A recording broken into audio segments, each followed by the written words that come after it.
Well, hello everybody. Hope you're doing well today. I wanted to come to you and share some news with you. If you may or may not have seen Governor Asa Hutchinson's new guidelines for worship that he came out with yesterday. Yes, this was very unexpected. We didn't see this coming.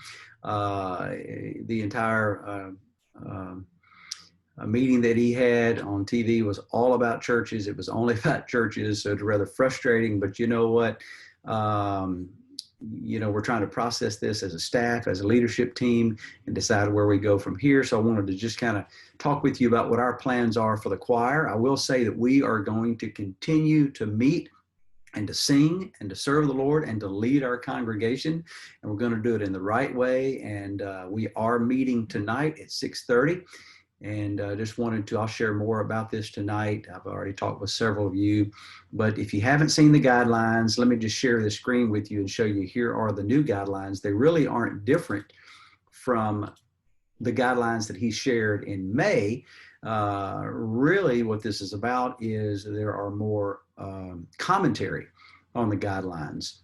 You can see the very first guideline is that he does say that it is possible to worship safely in person if the guidelines are followed. So the governor is definitely not saying we need to stop doing church or stop doing what we're doing, just to adhere to the guidelines. So here's a guideline number 2. Masks need to be worn at all times by all congregants except those who are exempt under the ADA's guidelines. Masks are the biggest factor that contribute to safe worship. That is a commentary, whether you believe it or not, but that is a new commentary. If you look at what was issued back in May, this was the guideline. The fourth guideline there, I believe, is face coverings worn at all times inside by anyone over 10 years so of age. So really, it's the same guideline. It's just reissuing that guideline and maybe with some stronger language. The third guideline, 6-foot physical distancing, applies to everyone aside from family, groups, both indoors and outdoors. Seating in the sanctuary should follow this, and we have outlined our seating to do this. We have tried our best to provide for this distancing, and we will continue to do that. And then the last bullet point, as you see here, really is a strong commentary. It's not a new guideline, but where they get this information, we don't know. Again, this is brand new to us, and why the church was singled out is still a mystery to us. But anyway, unmasked congregational singing is the primary driver of transmission in churches, even if people are 6 feet apart. Singing produces aerosols that can increase the risk of transmission of COVID-19. So again, how do we respond to this? Again, if you go to the guideline from May the 14th, it basically says the same thing, not in as strong language. It's saying worship leaders addressing the congregation and performing singers may take their face mask off. I guess now they're saying all congregational singing. They encourage guidelines to be that everyone wear a mask. So back to the original guidelines. I'll just let you look at this for a second. We've been trying to process this. Our staff met this morning, and our decision has been, as a choir, this ministry is important. We've been able to be 6 feet apart in our rehearsals and on stage.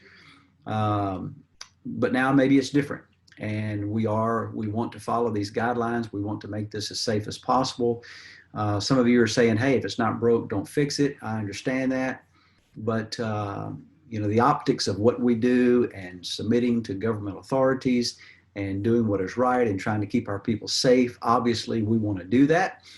And if it means that we need to wear a mask to continue this ministry, I know I hate singing with a mask on. Maybe we need to sing louder. If that's what it means, and to lead in worship and to worship the Lord, then why don't we just do that? It's a small sacrifice to make to worship. And we keep talking about that word. I've mentioned that to you for over 2 years, that worship is sacrifice.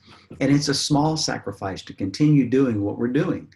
I'm sure the people in third world countries in North Korea and China would love for that to be the only barrier to them worshiping. I'm sure they would love to come together and worship if they just had to wear a mask. I think about how spoiled we can be as American Christians, that if there's any little inconvenience, we're saying, well, I'm not going to do that. I'm not going to go to church. I'm not going to serve. You know, we have such a privilege, and God is blessing us so much, and worship is sacrifice. And I'm calling on you as the choir. Come to rehearsal tonight. Put your mask on. Sunday, we're going to sing in the loft. I've reduced the seating some, spread us out a little bit more, but we're going to wear our mask and we're going to sing louder. And you know, I've also been teaching you about the importance of expressive, biblical, expressive worship. They may not be able to see our faces anymore, but you know what? They can see our eyes, and our eyes speak. And you know what? We can lift our hands of praise to the Lord. And you know what? We can clap our hands, all you peoples. And you know what? We can have the posture of prayer. We can have the posture of worship.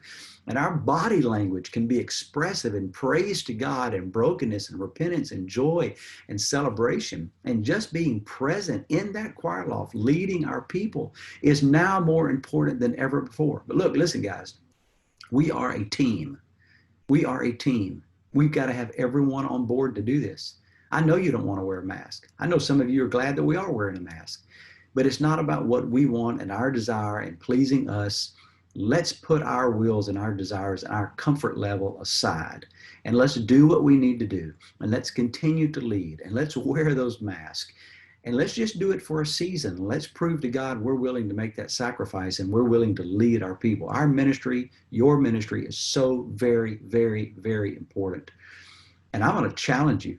I'm going to ask you, as your pastor, as your worship pastor, I'm going to ask you to submit to this and be faithful to this and lead in this and make this sacrifice. Again, we're a team, and we need to do this all together. When you come to rehearsal tonight at 6:30, I'm going to ask you to come with your mask on. I'm going to ask you to leave your mask on the entire time. I'm going to be wearing my mask the entire time. Praise team, we're going to move you back to the front row of the choir loft to kind of open our stage up a little bit. And praise team, you're going to be on a microphone. And you're going to be wearing a mask. And you know what? You're still going to lead, and you're still going to vocally lead. You're still going to expressively lead. And we're going to do what we need to do. You're going to be hearing a statement from Pastor Larry later today about other changes that are going to be made throughout other ministries and as well as the Sunday morning schedule. So be in tune and wait for that. But as far as our choir, right now for worship choir, for adult choir, we are still going to meet tonight. I'll share a lot more about this tonight. We're still going to sing. We're still going to sing Ain't No Grave Sunday morning. We're going to do it following the new expression of these guidelines, and we're going to try to keep people as safe as possible, you know. So that's really all I can say right now. I'm not discouraged. I'm encouraged that we've overcome a lot. This doesn't take God by surprise. He is sovereign over this. This is a great challenge to our faith. And are we going to trust God? And are we going to continue a ministry that God's given to us, especially when it's not convenient? And so I'm challenging you, be here, be there. Let's demonstrate to God that our faith is strong, and let's demonstrate to our church that we are willing to do whatever it takes to lead them. And then I ask you to pray.